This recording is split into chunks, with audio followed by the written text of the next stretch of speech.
بولا يا تندلدلا كم يا كبادية يا كم مقالة الشام كم جلتو سلام تاج على الله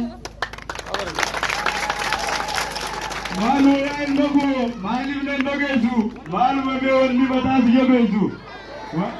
واني نفسي برزونا الرافته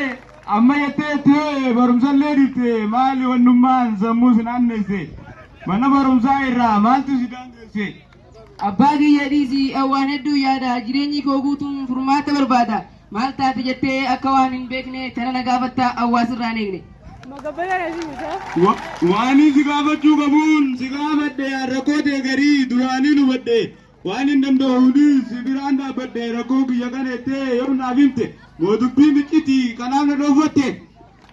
eegana dhageeffattee rakkoon jirtu tana abdiin irraa kutadhe barumsa kana akka durii miti ni bade barana namni tokkollee nu darbuu dadhabe fatana kanaafuu baabaa kiyya ittiin hin dirqina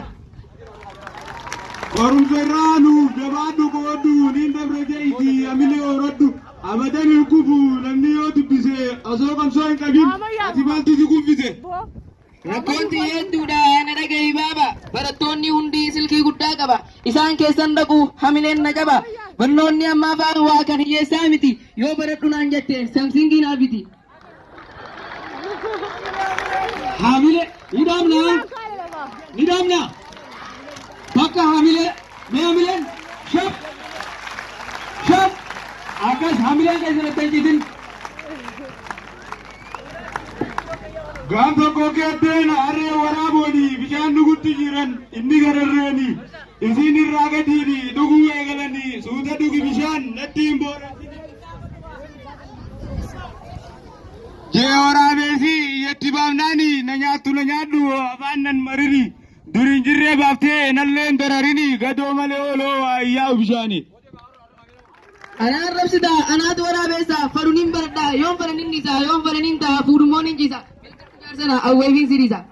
sumaan gorse malee maaliin badii qaba na dhoytullee sumaan bakka fuutu dhaba muka kurtee fi gaditti hin murini silkii fitinaan jettee funyaan nan urini mataa keetiif jehi barattu baradhu daftaraa fi qalama dhabdu na gaafadhu warri eebbifamee kunnoo lama guute nama ramaduunis taatee jihuute dhiisinarraa baaba barumsinaaf hin dhabu yooni na kaaffadhes qooda kiyyan dhabu barachuuf hojii waan garagaraati qotuu fi daldaluunis yoo waa beekan taati atummaan baradhu barumsa xumurii waan feete hojjadhu feetu na gurguri eegaan hojiin seenneefu maaliif hin baradha yoon daldalaa ta'es ammaan na gatadha yookaan na fuusisi fuudheetiin qotadha